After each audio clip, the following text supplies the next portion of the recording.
Good morning, students. How are you? I hope all of you are well. Today, we will discuss about the acceptations and variance. Acceptations, that means we have the mean. So, first of all, we have to discuss about the probability distribution of a random variable.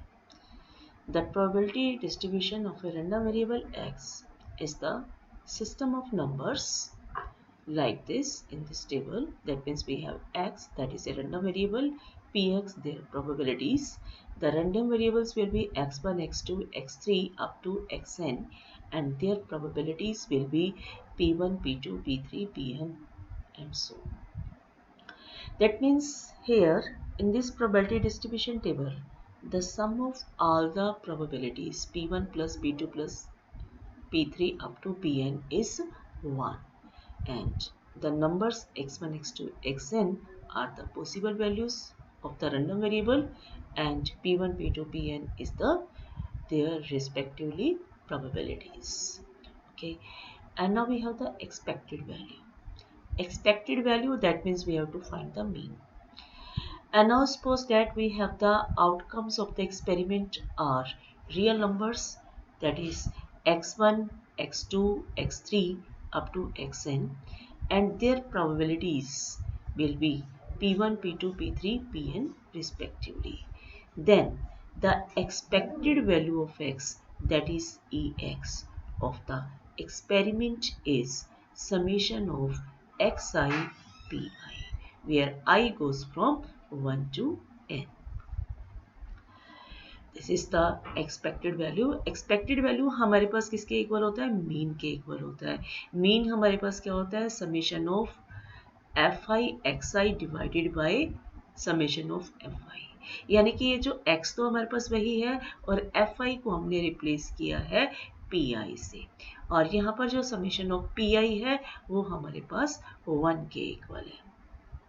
For example, at a raffle 1500 tickets are sold at $2 each for 4 prizes, $500, $250, $150 and $75.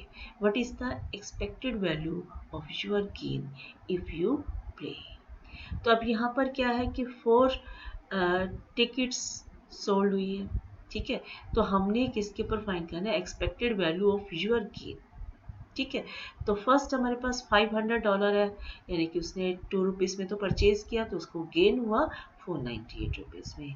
और second हमारे पास 250 है, तो 250 उस 250 पर जो gain है that is rupees 248, और rupees 148 पर जो गेन है वो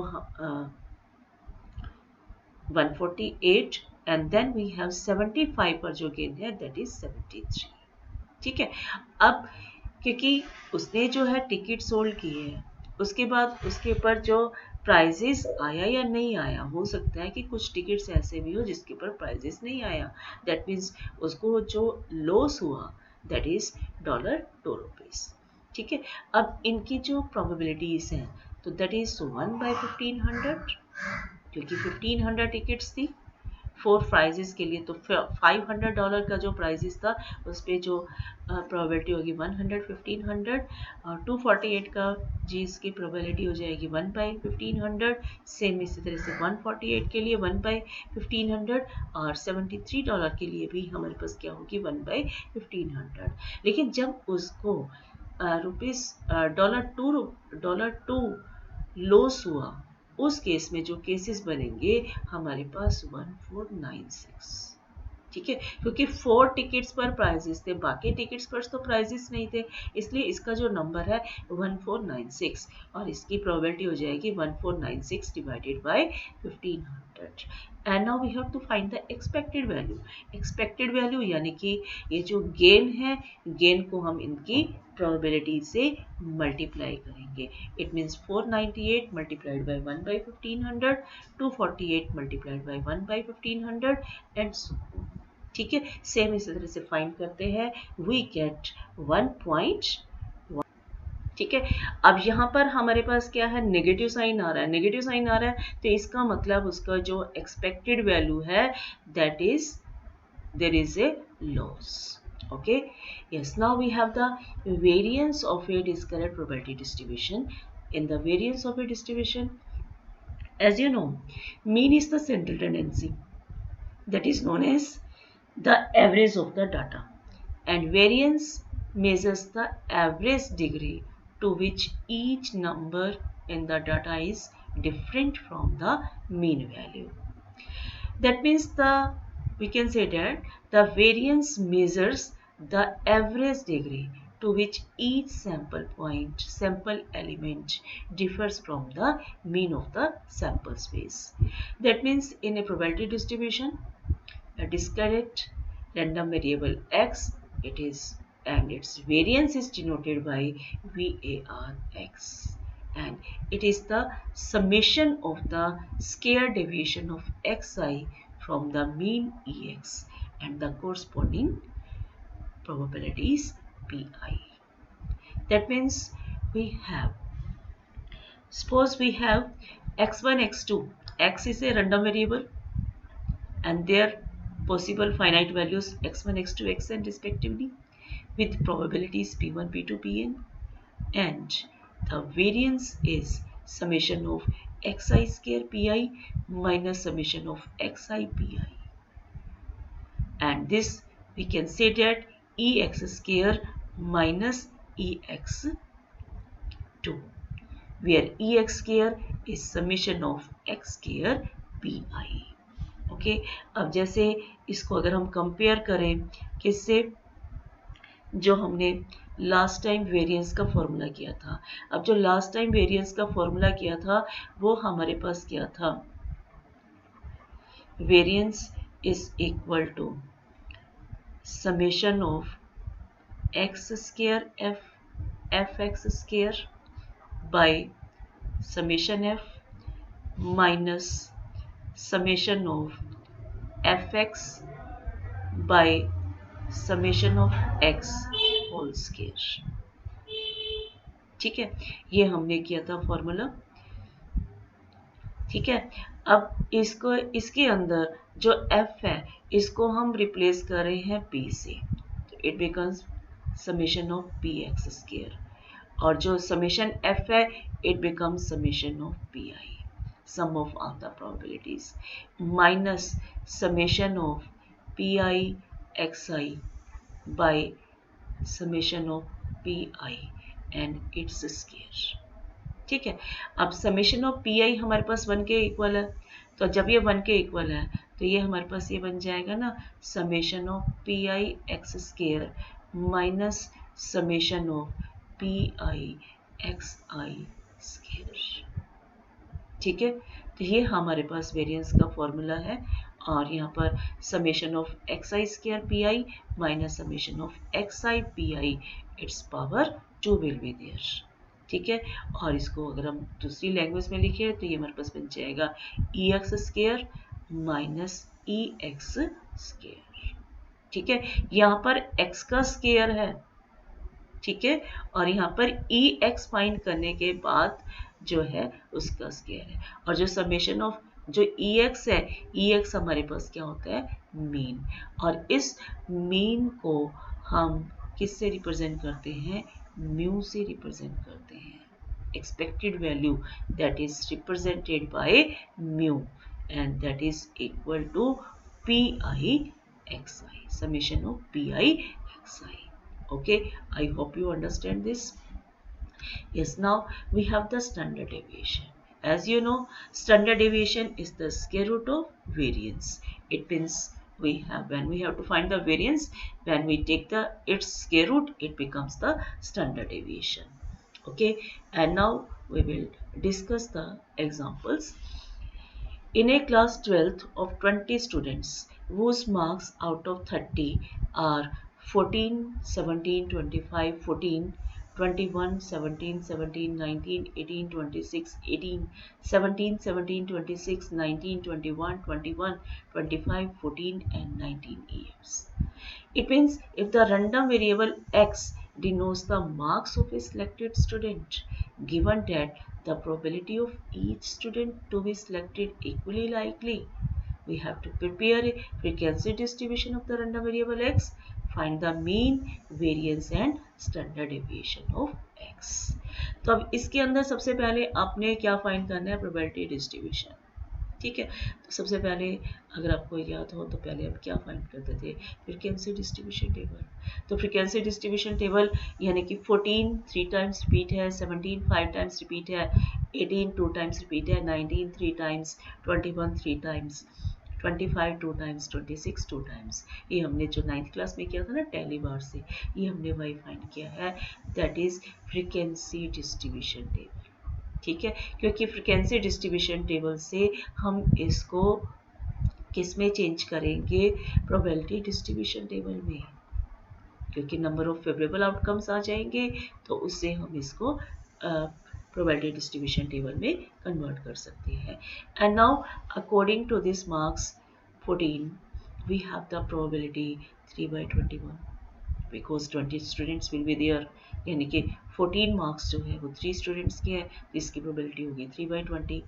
सेम इसी तरह से 17 मार्क्स हैं, उसकी प्रोबेबिलिटी हो जाएगी 5/18, देन फॉर 18 इट इज़ 2/18, 19 के लिए 3/18 और 21 के लिए 3/20 और 25 के लिए 2/20 और 26 के लिए 2/20, ठीक है। अब इसके बाद हमने क्या फाइंड करना है, पी आई एक्स आई।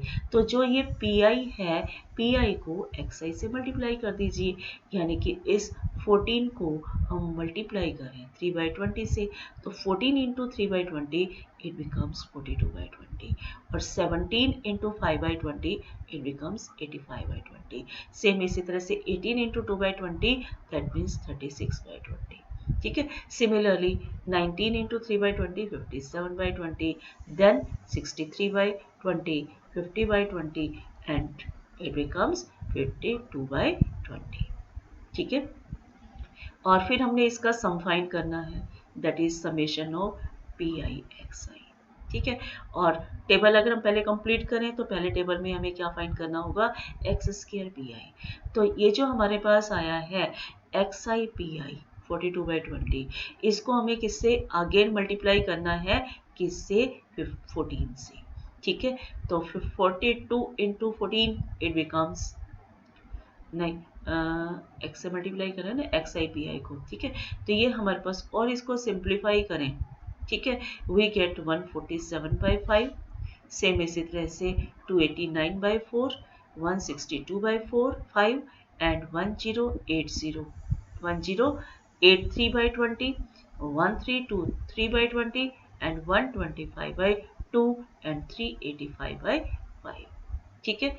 अब यानी कि ये जो एक्स आई पी आई था, एक्स आई पी आई को हमने अगेन एक्स से मल्टीप्लाई किया है, therefore we get x square p i, ठीक है।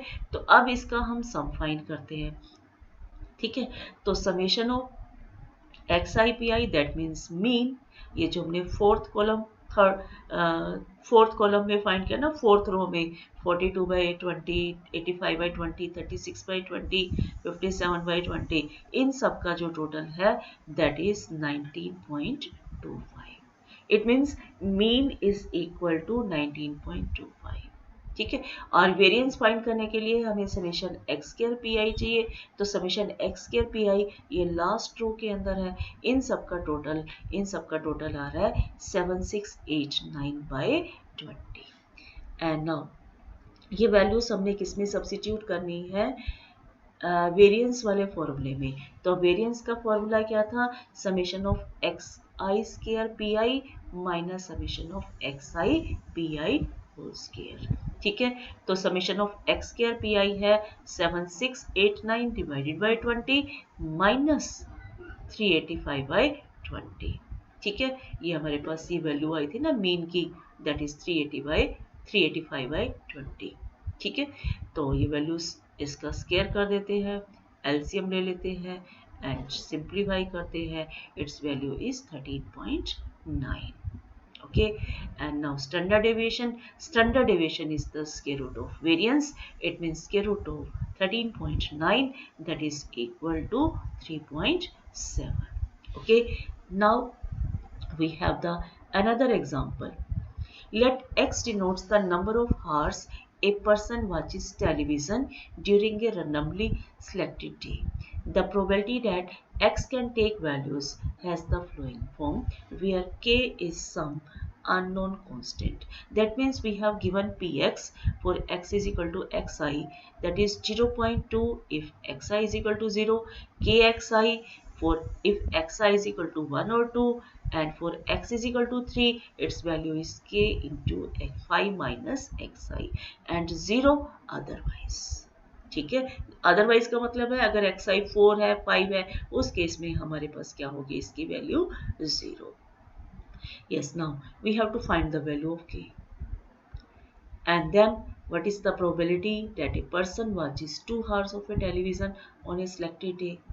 What is the probability that a person watches at least 2 hours of a television on a selected day? The next we have to find the probability that a person watches at most 2 hours of a television on a selected day. And after that, mathematical acceptations, that means we have to find mean, and then we have to find the variance and standard deviation of a random variable. Okay, यानी कि इस table के base पर हमें सबसे पहले k की value find करनी है. अब क्योंकि हमारे पास एक्सेप्टेशंस फाइंड करना है तो दैट मीन्स हमें सबसे पहले प्रोबेबिलिटी डिस्ट्रीब्यूशन टेबल बनानी है. ठीक है, और प्रोबेबिलिटी डिस्ट्रीब्यूशन टेबल हमारे पास क्या होगी कि अगर हमारे पास x की वैल्यू 0 है तो जो pi की वैल्यू है दैट इज 0.2. ठीक है, और 1 पर इसकी वैल्यू k हो जाएगी और 2 पर इसकी वैल्यू 2k हो जाएगी, क्योंकि यहाँ पर क्या लिखा हुआ है kxi. ठीक है, xi अगर 1 होगा तो k बन जाएगा, xi अगर 2 है तो ये बन जाएगा 2k.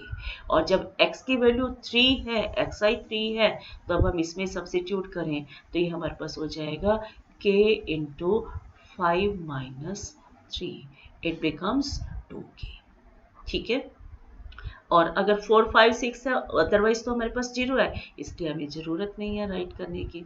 ठीक है, अब k की वैल्यू फाइंड करने के लिए आपको पता है कि जो प्रोबेबिलिटी डिस्ट्रीब्यूशन टेबल होती है उसमें जो समेशन pi होता है वो हमारे पास किसके इक्वल होता है, 1 के इक्वल होता है. तो इन सब का जो सम है हमारे पास, यानी कि 0.2 k 2k and 2k that is equal to 1. It means 5k is equal to 0.8. It means k is equal to 4 by 25. Okay. And now second part में हमारे पास था probability that a person watches 2 hours of a television on a selected day. 2 hours of a television यानी कि जब k की value जब हमारे पास x2 है तो इसकी प्रोबेबिलिटी क्या है, जब x2 है तो इसकी प्रोबेबिलिटी क्या है 2k. ठीक है, तो हम 2k यानी कि k की वैल्यू कितनी आई है 4 by 25, it becomes 2 into 4 by 25, it becomes 8 by 25. ठीक है, और नेक्स्ट पार्ट है what is the probability that a person watches at least 2 hours. At least 2 hours यानी कि 2 के लिए और 3 के लिए, इन दोनों को हम क्या करेंगे प्लस करेंगे. तो that means for xi is equal to 2 और 3, 2k प्लस 2k, क्योंकि 2 के लिए भी 2 है और 3 के लिए भी 2 है, इट बिकम्स 4k और k की वैल्यू सब्स्टिट्यूट कर दीजिए, इट बिकम्स 16 by 25. ठीक है, और नेक्स्ट पार्ट में क्या है at most 2 hours. At most 2 hours यानी कि k की वैल्यू 0 1 और 2. ठीक है, तो मैक्सिमम हमारे पास 2 होना चाहिए. 0 के लिए 0.2 है, 1 के लिए k और 2 के लिए 2k था, तो इट बिकम्स 0.2 प्लस 3k और k की value 4 by 25 and simplify this we get 17 by 25. Okay, yes, next we have mathematical acceptations, that means we have to find the mean find करने के लिए हमने ये टेबल इसको कन्वर्ट कर दिया वैल्यूज में, फिर हम xi pi फाइंड करेंगे. ठीक है, ये xi pi है, देन और वेरिएंस के लिए हमें क्या करना है x स्क्वायर pi. वही सेम प्रोसेस है, तो ex हमारे पास xi pi तो 44 by 25 it becomes 1.76 और summation of ठीक है, summation of E x square, तो ये वैल्यूज फाइंड कर ली हमने, क्योंकि एक्स स्क्वायर ये 0 प्लस 4/25 32/25 72/25, तो ये हमारे पास बन गया 108/25। ठीक है, अब ये जो वैल्यूज है हमने वेरिएंस के फॉर्मूले में सब्स्टिट्यूट किया, वी गेट 1.122। ठीक है, और इसका जो स्क्वायर रूट है that gives the standard deviation. Standard deviation is 1.1। Okay, I hope you understand. Thanks and have a nice day.